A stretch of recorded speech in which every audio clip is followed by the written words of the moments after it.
Costumes are everything. Costumes, you have a good costume, you got good hair, you're halfway there. Sitting in a makeup chair for 3 hours to put the makeup on and an hour to take the makeup off, it's a long time to be sitting. But I like the people that were applying it. So I'd sit there, I'd sleep a little, I'd meditate a little bit, we'd put on some music. I'd practice just being still.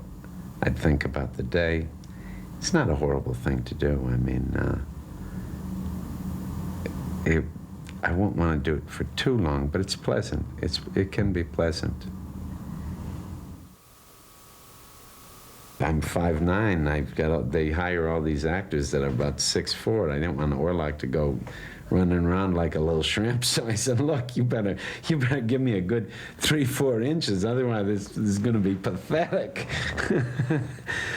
So I had very big heels on my shoes, and I also had something to restrict my movement in knees.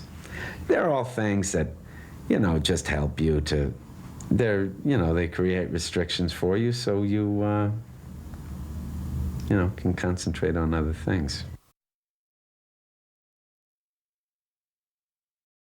Nosferatu is very different. I mean, I think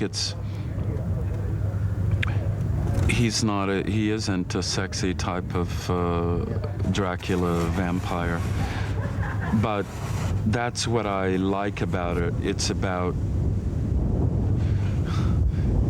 time and decay and corruption. I think people have always liked ghost stories, and it plays into certain primal fears or issues, the fear of the dark, the fear of the unknown, the fear of the stranger, maybe even religious issues of the fear of losing your soul, I suppose. They seem to have such a breadth of culture, the people who, Murnau and the people who worked with him, and that's always more interesting. It widens the lens, it widens the frame, it widens your point of reference.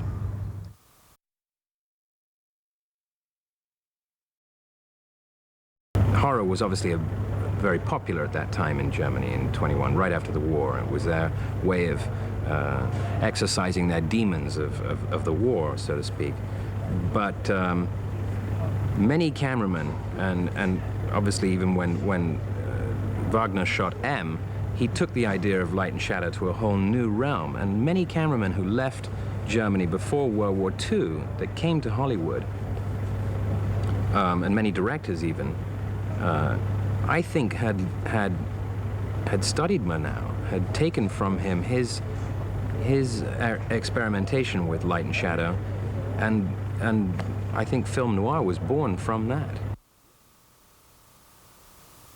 I mean, looking at him now in makeup, I can't even imagine anyone else playing that role. I mean, he's so wonderful in it, and he's bringing so many wonderful nuances to it, with both humor and pain, that just is extraordinary.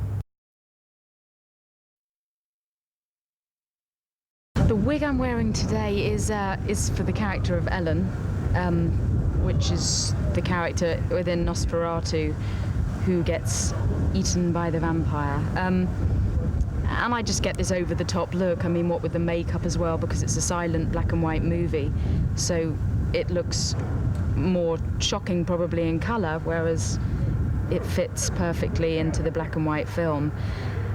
And the hair is supposed to look like an obvious wig, really, in a way. I mean, there's no adjusting it if it seems to hang out during scenes. It's kind of just tuck it in, and we don't have to make it look too real. So, and that makes the difference as well between Ellen as the character and Greta Schroeder, the actress.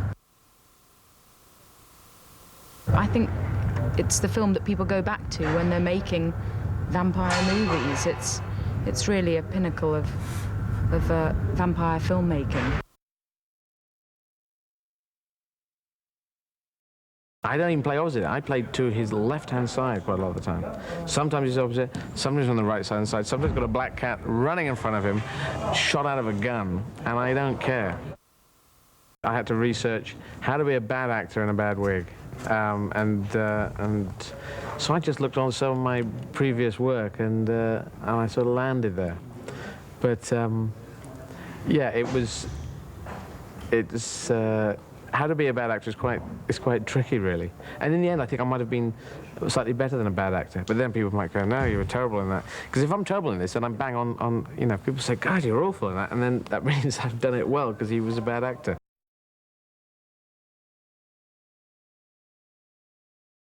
I wrote in my script when I first saw the first rehearsal and we had the first reading, I wrote on top of my script, I'm the shadow, I'm sitting behind more now, I'm his shadow. So I want to be even more in the shadow because like Shine's philosophy, who stands in the shadow has the light. I want to be behind and control and then give him all the freedom because we are on the same level of creating.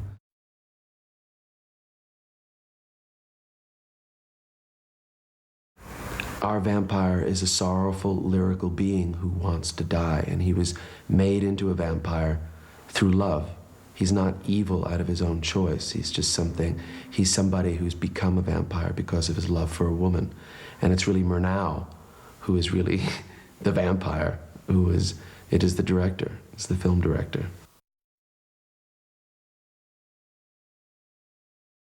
I think artists create great works, but the one truism when you meet artists who you really admire is they usually turn out to be the most dreadful people imaginable. And I wanted to depict an artist who was not a nice man and who was a very unpleasant man and who had a kind of ends justify the means philosophy about his work, and yet still created a great work of art. And so it dovetails nicely with what this film is about, which is a man who basically doesn't care how many people die in the course of making the movie, and in fact is willing to film people dying to make the movie. Well, we have him come and sit down to start with, flatten the hair and protect the skin. He's got very dry skin, so I'm protecting it with a herbal cream that I use, which is almost acting like a barrier cream. And it doesn't shift the makeup at all because he's, as I say, he's quite dry, so we put the cream on. And then the ball cap goes on over the flat hair, and from that we cut around the ears and, you know, make it fit neatly. And then the foam ball cap goes on, which is pre-painted. And then the nose fits into a lovely little bit there that's sculpted by Julian at Animated Extras, and that blends into the underneath of the eye. The whole piece comes right down to underneath the eyes here, and the ears fit on just they fit on perfectly, just slightly over the top of the ear. They're not a full, you know, solid ear. It just glances on the top edge, and that gives it a lovely sort of angle coming off the side of his head, and they're sort of crumply looking, kind of really old man crumply. And then we paint the pieces, because the nose and the ears aren't pre-painted, paint those on him, paint the whole rest of the face to blend in, and then the eyebrows and the fluffy bits go on, and the teeth are really important. And of course the nails are pretty dramatic, so we leave those to the last moment so that he doesn't have to be too inconvenient with them.